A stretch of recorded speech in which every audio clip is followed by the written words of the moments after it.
आइए जानते हैं चंद ऐसी स्टेजेस या स्टेप्स जिनको फॉलो करके आपका एडिटिंग का वर्क फ्लो काफ़ी हद तक स्मूथ हो जाएगा।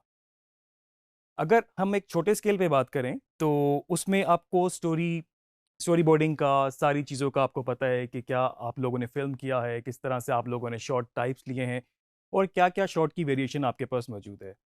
लेकिन अगर हम एक प्रॉपर फिल्म इन्वायरमेंट की बात करें या एक बड़े स्केल की बात करें तो उसमें हर एक का अपना अपना रोल है। एक एडिटर में भी ब्लैंक हो, ना उसको स्टोरी का बताओ, ना उसको शॉर्ट टाइप्स का बताओ और ना ही उसको उन सारी वेरिएशंस का बताओ जब तक उसके पास वो डाटा आ नहीं जाता या वो उसको प्रीव्यू नहीं कर लेता। तो इसके लिए बहुत ज़रूरी है कि आप उन इन स्टेजेस को फॉलो करें जो मैं आपको अभी बताने लगा हूँ।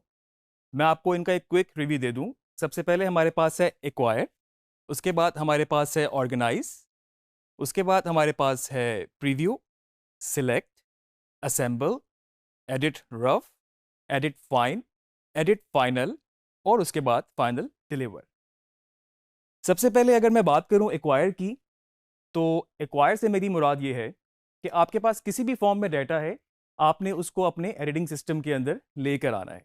मिसाल के तौर पे अगर आपने उसको एक टेप के ऊपर रिकॉर्ड किया है तो उस टेप पे रिकॉर्ड करने के बाद आपको उसको डिजिटाइज करना पड़ेगा या आप कह लें आपको उसको कैप्चर करना पड़ेगा। उसके लिए में भी आपको कुछ हार्डवेयर भी रिक्वायर हो, ऐसे कोई टेप प्लेयर हो या ऐसी कोई पैचिंग भी हो जो कि आपके सिस्टम के साथ उस हार्डवेयर को कनेक्ट कर सके। उसको जब आप डिजिटाइज करेंगे तो बेसिकली वो स्टेप आपका एक्वायर कहलाएगा। आजकल हम लोग जो देखते हैं हमारे पास फिल्मिंग काफ़ी छोटी टेक्नोलॉजी के साथ साथ काफ़ी चीज़ें छोटी हो गई हैं, कॉम्पैक्ट हो गई हैं। तो जिस तरह से डीएसएलआर्स हैं या आपके पास मोबाइल फ़ोन्स हैं उनके भी कैमरास बहुत अच्छे हैं। तो जस्ट अगर डीएसएलआर की बात करें उसमें आपके पास एक छोटा सा कार्ड होता है जिसके ऊपर आपका सारा फिल्म किया हुआ मटेरियल रिकॉर्ड होता रहता है और जस्ट आप उसको कंप्यूटर के साथ कनेक्ट करते हैं, कॉपी करते हैं और आपके लिए वो एडिट पे डायरेक्टली आप उसको एडिट उसको कर सकते हैं। तो इससे पहले आपको पहले एक पूरे स्टेप से गुजरना पड़ता था। सॉफ्टवेयर भी बहुत ज़्यादा फॉर्मेट फ्रेंडली नहीं थे, हर सॉफ्टवेयर का अपना अपना स्पेसिफिक फॉर्मेट हुआ करता था। अगर आपने किसी और फॉर्मेट में शूट किया है, किसी और कंप्रेशन में शूट किया है तो उसके बाद आपको उसको कन्वर्ट करके में भी एडिटिंग सॉफ्टवेयर में लाना पड़ता था। ब्रॉडकास्ट में इसकी जो अभी टर्म यूज़ होती है बेसिकली वो इंजस्टिंग यूज़ होती है, इंजस्ट। सेकेंड स्टेप की अगर मैं बात करूं तो हमारे पास है ऑर्गेनाइज। बहुत ही ज़्यादा इंपॉर्टेंट, एज इन एडिटिंग में आपको बहुत ज़्यादा इसका ख्याल रखना पड़ता है। थोड़ा सा मैं आपको इसका अगर कंपैरिजन कराऊं, अगर कुछ लोग काम करते हैं फोटोशॉप पे, एडोबी फोटोशॉप पे, तो जब उसमें आप अपनी पिक्चर्स की एडिटिंग करते हैं तो बेसिकली आपको क्या करना होता है कि आप एक फाइल बनाते हैं और उसके अंदर आप उनको डिफरेंट इमेजेस को इंपोर्ट करते हैं या डिफरेंट एलिमेंट्स को इंपोर्ट करते हैं, उनको फर्दर एडिट करते हैं और उसके बाद आपकी वो फाइल जितनी भी आपने चीज़ें उसमें इंपोर्ट की होती हैं वो उस फाइल का एक हिस्सा हो जाती हैं। बैक एंड पे अगर वो फाइल्स आपसे मूव हो गई, डिलीट हो गई या रीनेम हो गई, उस ओरिजिनल फाइल को जिस पे आप काम कर रहे हैं कोई फ़र्क नहीं पड़ता। लेकिन वीडियो एडिटिंग में ये थोड़ा सा डिफरेंट है। आपको बैक एंड पे वो सारा डाटा एज इट इज़ चाहिए होता है जो जो आपने इंपोर्ट करके अपनी टाइमलाइन पर रखा या जिसको आपने एडिट किया।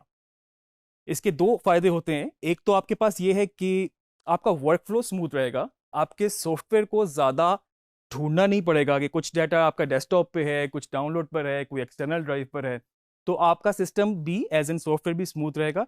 सेकेंडली क्या होता है, खुदा ना खास्ता अगर आपका कोई सिस्टम क्रैश कर जाता है और अगर आपके पास एक डाटा एक्सटर्नल ड्राइव में सेव है और वो प्रॉपर उन्हीं फोल्डर्स के अंदर है जिस तरह जिन पे आप काम कर रहे थे, तो आप उनको दोबारा भी उसको किसी और सिस्टम में जाके यूज़ कर सकते हैं।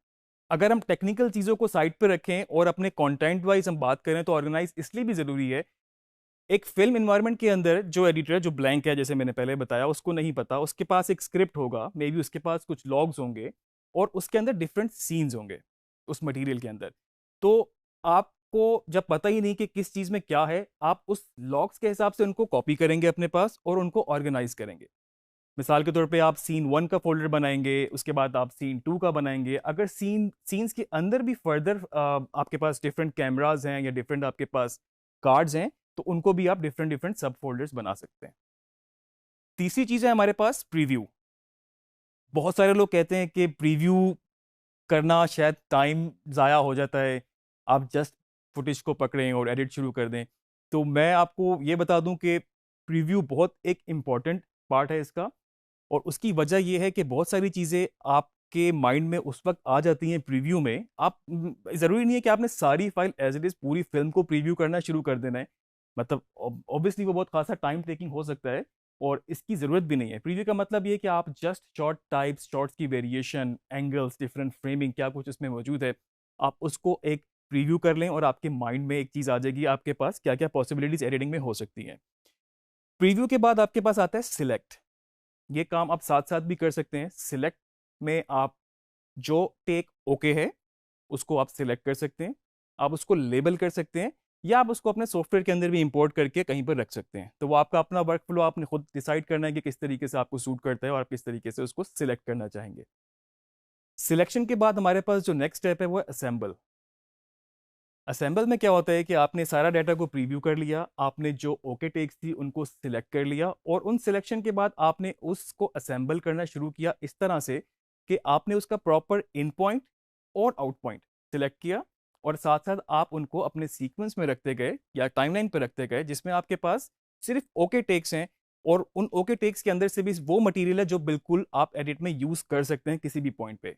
याद रखें, अभी हम इसको कट नहीं कर रहे, हम इसको ज्वाइन नहीं कर रहे, हम एडिट नहीं कर रहे, जस्ट हम उन टेक्स के best options, best possibilities select कर रहे हैं, असेंबल कर रहे हैं उनको अपने पास टाइमलाइन पे। असेंबल के बाद आप जाते हैं रफ एडिट पे। अपने रफ एडिट क्यों, डायरेक्ट फाइनल पे क्यों नहीं जाते, तो इसके लिए मैं आपको बताऊं कि रफ एडिट के दो फायदे मैं आपको इसमें बता सकता हूं हो सकते हैं। एक तो ये है कि सारा जो भी आपका नैरेटिव है, जो भी आपका स्ट्रक्चर है, जिस तरह से वो फिल्म प्लान हुई है, तो आपके पास उसकी एक शक्ल, उसका एक स्ट्रक्चर बनना शुरू हो जाता है। अब उस स्ट्रक्चर से आपको फायदा ये होता है, अगर कोई चीज़ उसमें मिसिंग है, अगर कोई और चीज़ ऐड हो सकती है या और कोई ऐसा एलिमेंट है, कोई वीएफएक्स है या किसी और चीज़ पे जिस पे काम हो सकता है, तो आपको वहीं पर ही उसको आप रेडी करके एक्सपोर्ट करके दूसरे डिपार्टमेंट को दे सकते हैं।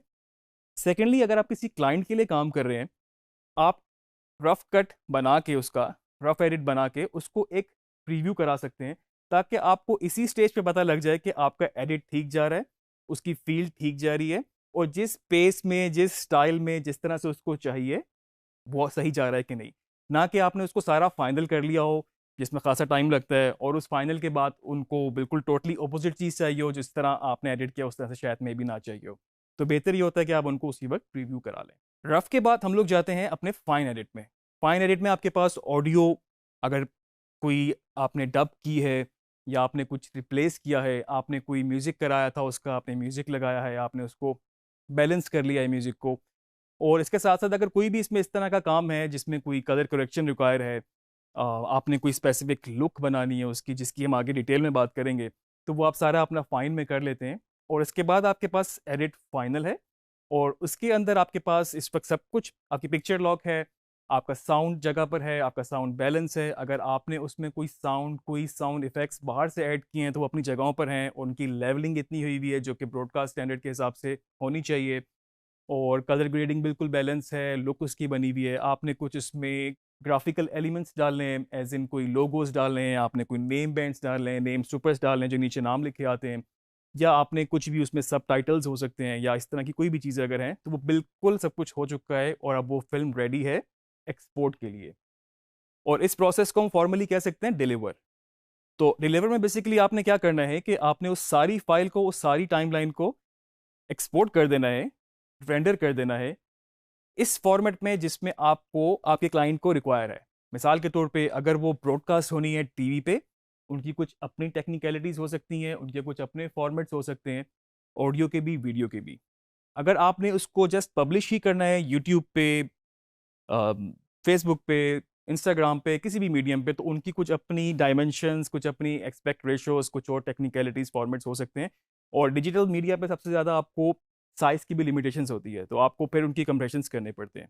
तो इस तरह का कोई भी डिफरेंट वर्जन आपको जब डिलीवर करना हो तो आप उसको डिफरेंट फॉर्मेट्स में एक्सपोर्ट करके, अलग अलग एक्सपोर्ट करके उसको रेडी कर देते हैं ताकि वो डिफरेंट जगह पर डिलीवर हो सके। तो ये थी हमारी स्टेजेस ऑफ एडिटिंग।